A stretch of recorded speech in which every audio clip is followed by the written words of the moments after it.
Hello, everyone. Welcome to the 7th Asia-Pacific Climate Change Adaptation Forum. My name is Hermes, and I'm joined by my colleague Am, and we will be your technical facilitators today. You are at the session titled Key Messages from Day 1, which will be followed immediately by a special International Women's Day artistic commemoration event hosted by the Embassy of Italy to the Kingdom of Thailand. Japanese simultaneous interpretation is available during this session. The feature has already been activated and is available now. To listen in Japanese, please click the interpretation button in the menu at the bottom of your screen and select Japanese.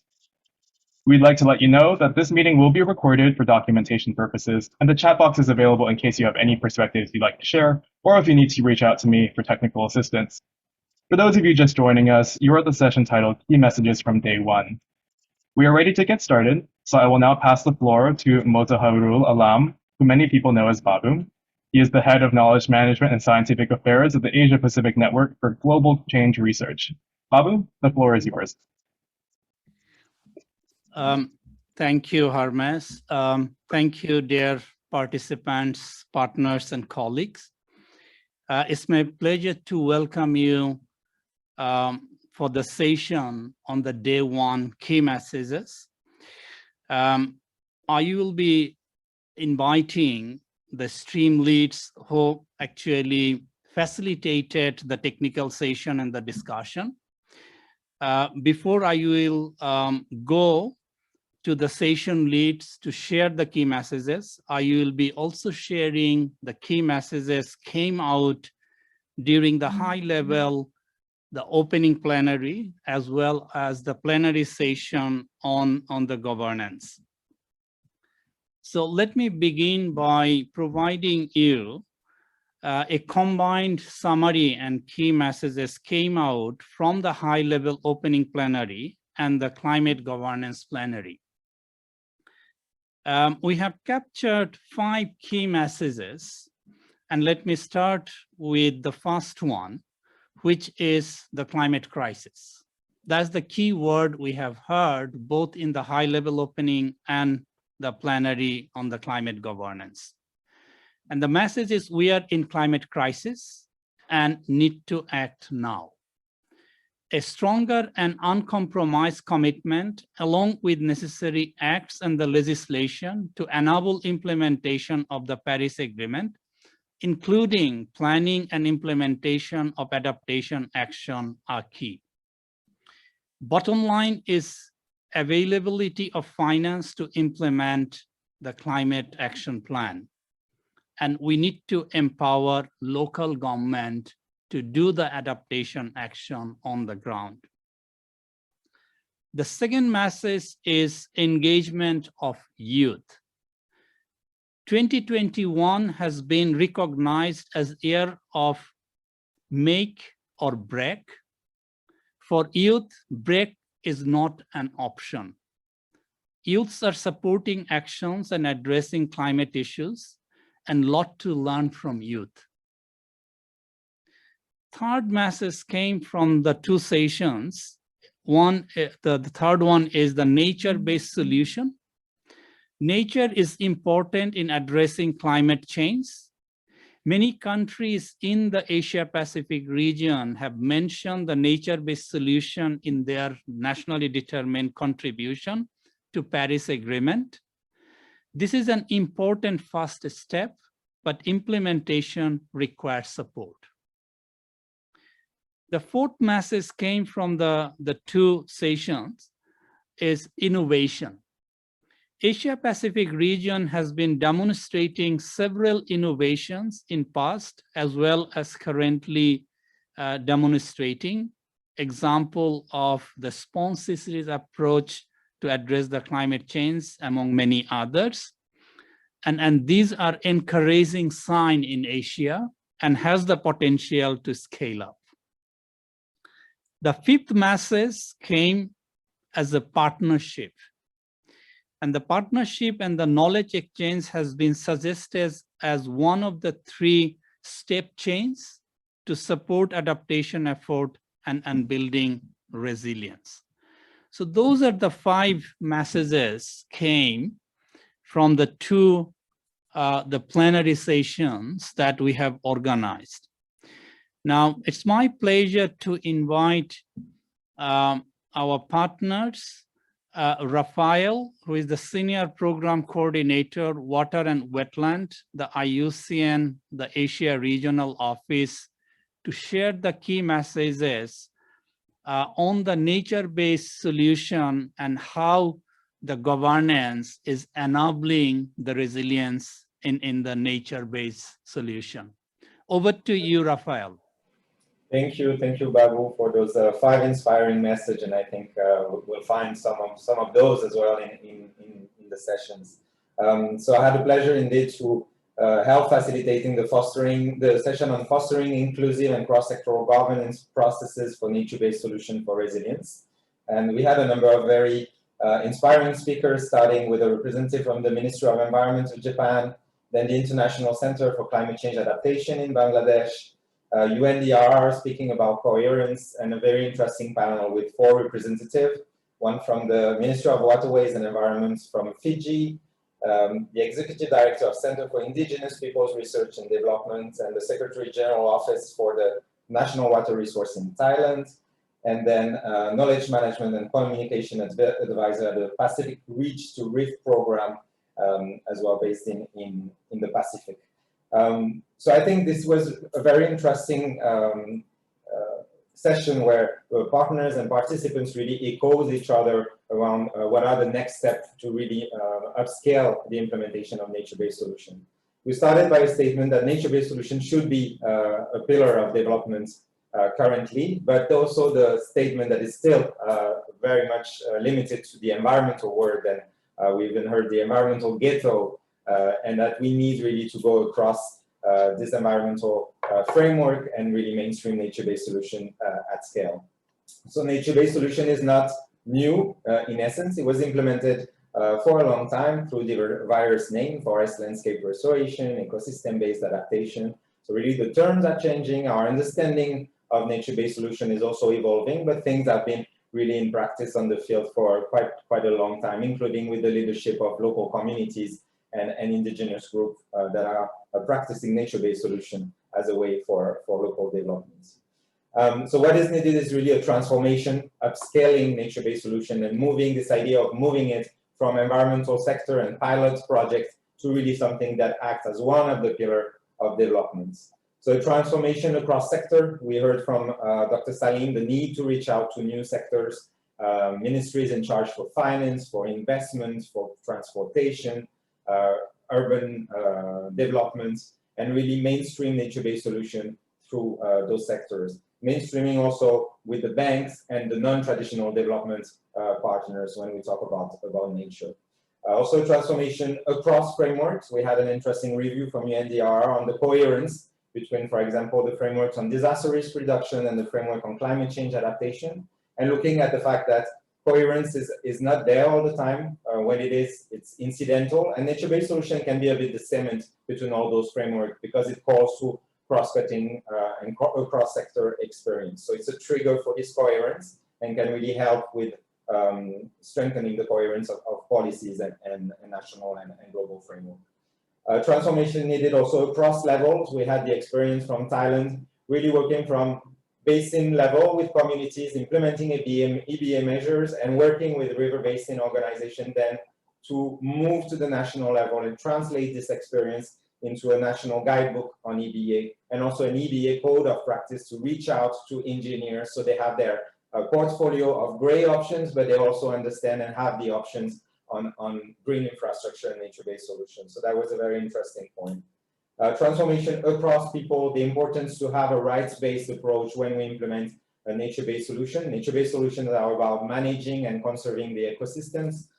So they can interact also with the rights of landhold owners and holders, and particularly with indigenous people. So the need to recognize their legal rights, involve them in the process beyond just consulting them, but helping, receiving their help and support in designing, implementing, and monitoring nature-based solutions. We also mentioned the importance of capacity building. So with this idea of transformation, but really informing what maybe a nature-based solution is. And the number of tools exist, including the global standard for nature-based solution promoted and facilitated by IUCN.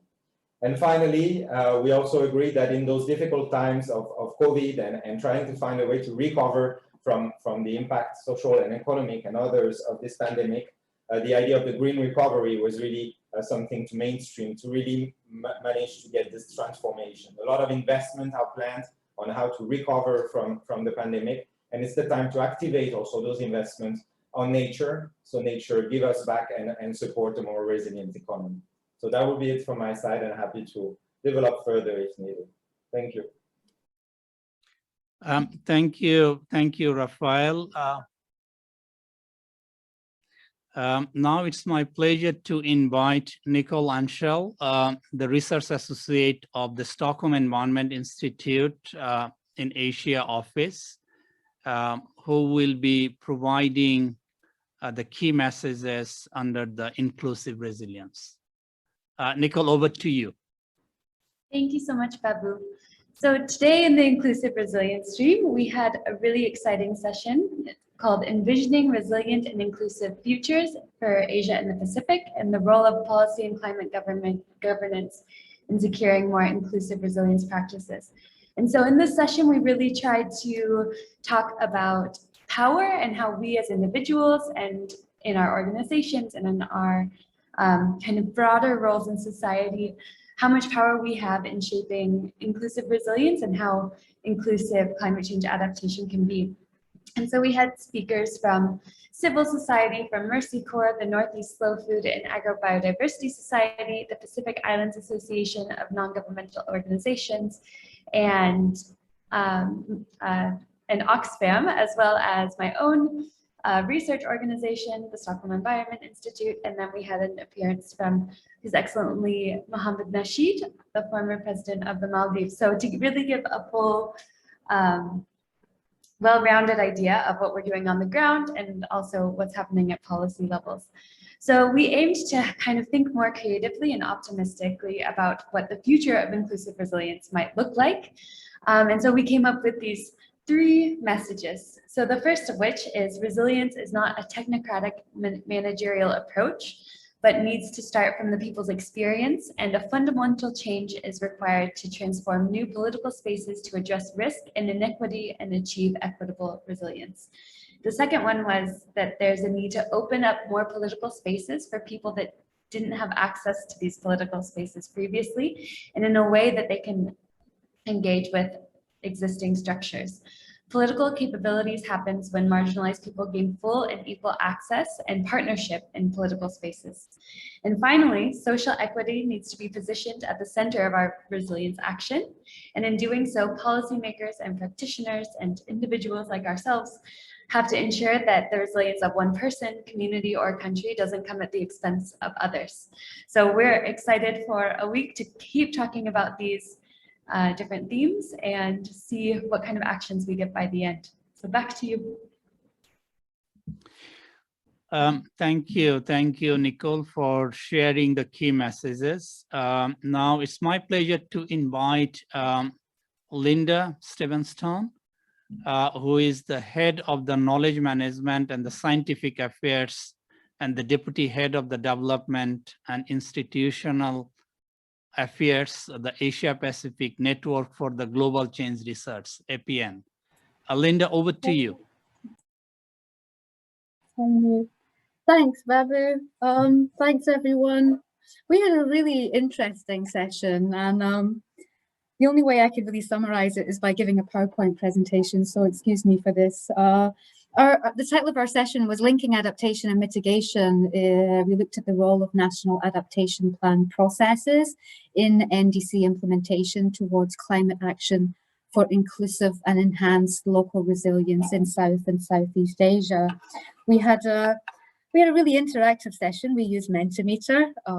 Some of you may recall Mentimeter was used in the webinars last year, and yeah, it was very interactive. We had over 70 participants. No, actually, that's not true. 60-odd participants, and our panelists were from government, academia, research institutions, and think tanks.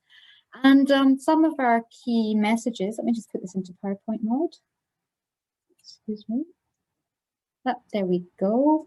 Are you seeing my full PowerPoint? Okay. So in our proposal, we stated 3 key messages. While there are innumerable challenges for scaling up local and community resilience, effective best practices for adaptation, mitigation, synergy, drawing on NDC's NAPs can be taken up by other stakeholders. Strengthening science policy action interlinkages is vital for effective and improved local and community resilience to the impacts of climate change. And the third was local and community level engagement is crucial in realizing the Paris Agreement's objectives, including just transition, adaptation and resilience at local and community levels. So we based our proposal around these 3 key messages. And from that, we got a good few messages, and some of them are highlighted here. Adaptation and mitigation synergy can aid community and local resilience. And from that, we got 3 smaller messages. Evidence-based inclusive actions through NDCs and NAPs contribute to strengthening local and community resilience. We seem to get a lot of positive feedback on that statement in Mentimeter. Adaptation mitigation challenge. The challenge really is that money matters at the local level and climate policy matters at the top down, at the top level. The importance of education and technical capacity for reporting and scaling up adaptation mitigation in the forestry sector was key, and that was a study based in Nepal. The next key message was capacity building, and local and traditional knowledge is really crucial. It's all about capacity building, really, isn't it? And you know, really integrating local and traditional knowledge with the science-based outputs that we have. And institutional capacity development of local governments is needed towards climate risk resilience. Enhancing the capacity of government officials in developing national adaptation mitigation measures related to NDCs is crucial. And understanding the importance of local scale solutions for climate change adaptation is something else that was looked at as being crucial in countries in South Asia. So during our very interactive panel and audience session, we came up with a few key messages. So we need to prioritize institutional capacity building. So for example, local government units at the local level. Articulating, this is in bold because I feel it's important, articulating national interests in the national processes and angling them to the needs of the country, as well as building in-country capacity needs. Nature-based approaches did come up in our session too, all very cross-cutting. So nature-based approaches for linking mitigation and adaptation is perhaps a key solution. Policy processes can engage community and their initiatives, i.e. consultations should engage with local communities such as farmers and the more vulnerable. So, I mean, I think the aspect there is kind of co-designing various activities. We need to continue to work with enablers at the regional, at the national and the local levels. And this is said consistently, it has been said consistently over the years that we need champions. We need champions at the local level. We need champions at the national level. We need champions at the regional level. And very importantly, we need partners as well. And I think, you know, this is one key good thing about APAN is that we're bringing all of these partners together. So talking of working together, we need to collectively work together and try our best to scale up adaptation actions. And we finally did a kind of words cloud and nature-based solutions. It was right there, smack bang in the middle. We also looked at community integration, gender responsiveness, youth role is needed. We need to tailor things to the local context, etc., etc., etc. This will all be submitted to the APAN Secretariat. And I think I'll leave it there. Thank you. Thank you, Linda, for presenting the summary and the key messages and using the slide. Thank you that your team has worked hard putting those in the slide. Now it's my pleasure to invite Arghya Roy from Asian Development Bank, who will be presenting key messages covering on economic sector and focusing the climate governance. Arghya, over to you. Thank you, Babu, and very good afternoon, everybody. So the session focus was how can we move from form to function in strengthening governance in the economic sectors. The session was very kindly led by Government of Maldives. We had speakers from UNOPS, ICIMOD, FAO, GIZ, ADPC, and Swam Section Parishad, which is a local NGO in India. And economic sector is also very broad. So we have topics around agriculture, around MSMEs, around tourism, etc. The big message was that real big shifts are needed to deal with climate crisis as well as COVID recovery if we really want to pursue risk-informed development. And in that context, there were three key recommendations that came out. Number one is to promote systems thinking. And this is absolutely critical because it helps you understand the interlinkages between risk in different sectors and across levels. But it also helps you identify the interlinkages of solutions between sectors at different levels and between different stakeholders. A risk systems thinking will also help us focus on delivery systems. So it's not just about the forms, it's about the policies and the plans and regulations, but how do we operationalize it? How do we implement it? That's the first point. The second one was about targeted interventions. And this is absolutely critical because economic sectors are quite diverse and every stakeholder might need different kind of support and solutions. So targeted interventions in terms of information systems, in terms of programs, financial products and instruments, and incentives is critical if you really want to scale up resilience building economic sectors. And third, but not last, is engagement with the private sector. And I want to emphasize the word engagement because it's not about just private sector putting in money for resilience building, but proactively engaging the private sector in planning processes, in policy development processes, so they also understand the importance of investing in resilience and subsequently actually puts in their own resources for resilience building, which is very much aligned to your thinking about partnerships, which is highlighted in the opening plenary also. So over to you, Babu. Thank you. Thank you, Arghya, and all the four the speakers who provided the summary. Dear participants, we are coming to end on the technical discussion of the day one of 7th Asia Pacific Adaptation Forum, but this is not end of the day. We have a special event on the commemoration of the International Women's Day. And in that event, we'll be hearing from the speakers about the role of women in climate change adaptation. Before I end, dear participants, we haven't forgotten your inputs that you have provided as a part of My Climate Action. We have captured all of your inputs that you have provided through that channel, and we'll be bringing the messages as a part of My Climate Action tomorrow morning, and obviously every day we'll be capturing all your inputs and will be incorporated in the 5th day summary of the forum. So we encourage all of you continue providing your input through that channel called Miral, and where we are inviting all individual participants to present what is My Climate Action as a part of addressing climate, and this decade is critical to address and build the resilience for Asia and the Pacific region.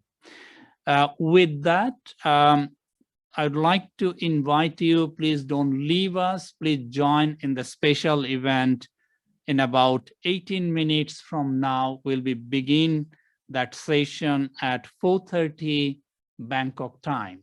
With that, thank you very much.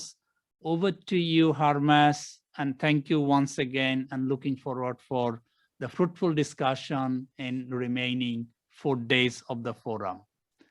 Have a good day, stay safe, and be with us for the special event. Thank you. Thank you so much. Thank you all. Thank you. Thank you so much, everyone. This is Am, your other technical facilitator, speaking here in place of Hermes. Thank you, Babu, for moderating the session, and to all the panelists for a wonderful summary of everything that was discussed throughout the sessions today. As Babu mentioned, please stay connected as we will soon start a special International Women's Day artistic commemoration event hosted by the Embassy of Italy to the Kingdom of Thailand, titled The Role of Women in Climate Change Adaptation. This will be a commemoration of International Women's Day 2021 through inspiring talks and artistic performances. Please join us as well tomorrow morning for the highlights from day 1, which will include special graphic recordings done throughout today's sessions. The entire day will explore the stream of planning and processes. Finally, feel free to join the conversation on social media using the hashtag APAN2020. Thank you once again for your participation, and we will begin the next session momentarily.